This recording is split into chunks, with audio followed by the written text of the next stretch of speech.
Sementara itu pemirsa Koalisi Perubahan pengusung Anies Mohaimin masih menunggu aksi nyata PDI Perjuangan sebagai motor penggerak hak angket di DPR untuk mengungkap kecurangan pemilu. Sementara itu Capres nomor urut 3 Ganjar Pranowo menegaskan hak angket bukan sekedar gertakan.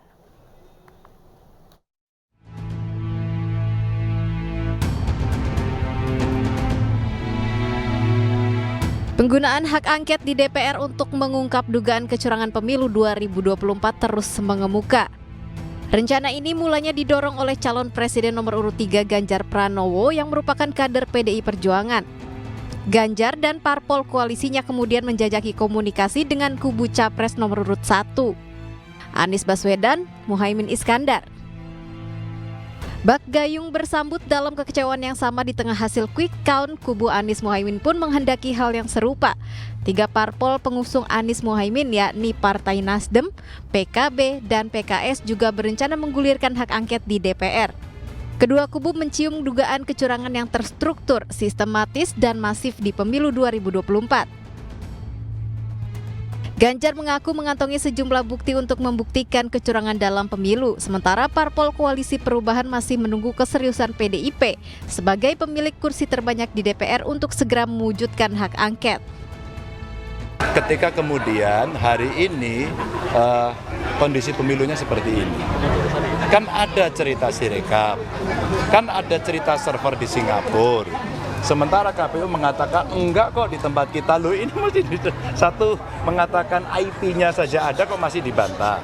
Terus kemudian yang kedua, bagaimana cerita yang ada di lapangan, bagaimana aparatur dan sebagainya. Kan yang paling bagus untuk bisa mengklarifikasi semuanya ini ya sudah penggunaan hak pengawasan, hak konstitusi dari DPR untuk kemudian membuat penyelidikan itu paling bagus, paling fair.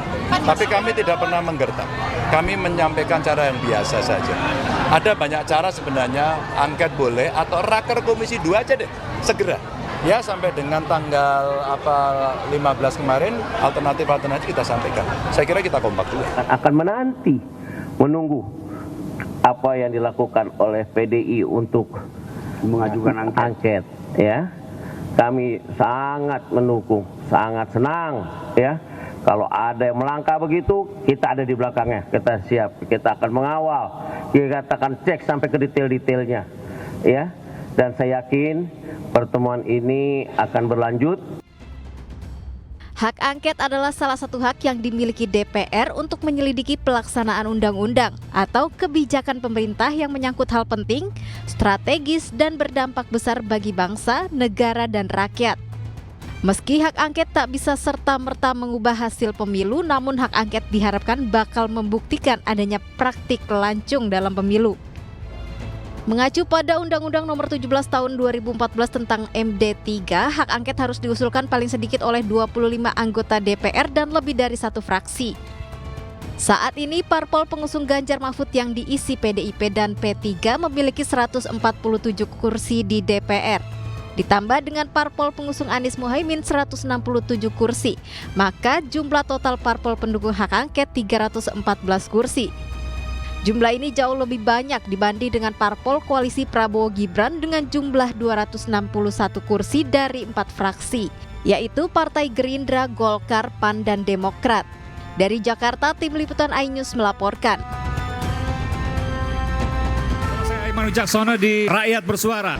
Ungkap tuntas berbagai permasalahan pada pemilu 2024. Sudah disetting, ada hantu di dalam mesin. bisa menuding begitu aja. Ini kan narasi yang paksa negara minta maaf. Kalau Anda yang salah, masa negara yang disalahkan? Anda tim sukses 02 atau ahli sih sebenarnya? Saya diundang di sini, Anda tim sukses 02 enggak? Bersama narasumber yang kredibel.